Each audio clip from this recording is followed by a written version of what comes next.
AP ముఖ్యమంత్రి చంద్రబాబు మంత్రులకు సున్నితంగా క్లాస్ స్పీకర్. మంత్రులు ఎవరెవరు ఎలా పనిచేస్తున్నారో అందరి జాతకాలు తన వద్ద ఉన్నాయని, ఎప్పటికప్పుడు పనితీరుపై సమీక్షిస్తున్నానని సున్నితంగా హెచ్చరించారు.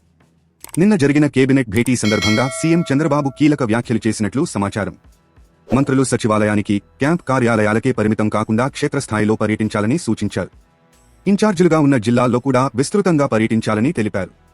కొందరు దస్త్రాల పరిష్కారంలో జాప్యం చేస్తున్నారని, టెక్నాలజీ వాడటం లేదని అసంతృప్తి వ్యక్తం చేశారు.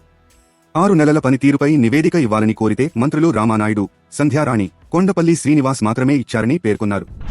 రాజకీయ సమస్యల పరిష్కారానికి మంత్రులు చొరవ చూపాలని సూచించారు.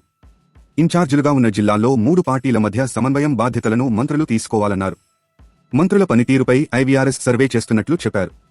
సంక్షేమ, అభివృద్ధి కార్యక్రమాలను సోషల్ మీడియా ద్వారా ప్రజలకు తెలియజేయడంలో కొందరు వెనుకబడి ఉన్నారన్నారు. విపక్షాల దుష్ప్రచారాలను సమర్థవంతంగా తిప్పికొట్టాలని సూచించారు. త్వరలో కొణిదెల నాగబాబును మంత్రివర్గంలోకి తీసుకోనున్నారని, ఆ క్రమంలోనే 3 లేదా 4 మంత్రివర్గం నుంచి తొలగించనున్నారని సోషల్ మీడియాలో ప్రచారం జరుగుతోంది. ఈ తరుణంలో మంత్రుల పనితీరుపై ఎప్పటికప్పుడు సమీక్ష జరుపుతున్నానని, మీ జాతకాలు తన వద్ద ఉన్నాయని సీఎం చంద్రబాబు కీలక వ్యాఖ్యలు చేయడంతో పలువురు మంత్రుల్లో కలకలాన్ని రేపుతోంది. తాజాగా చంద్రబాబు చేసిన వ్యాఖ్యలు రాజకీయ వర్గాల్లో హాట్ టాపిక్గా మారాయి.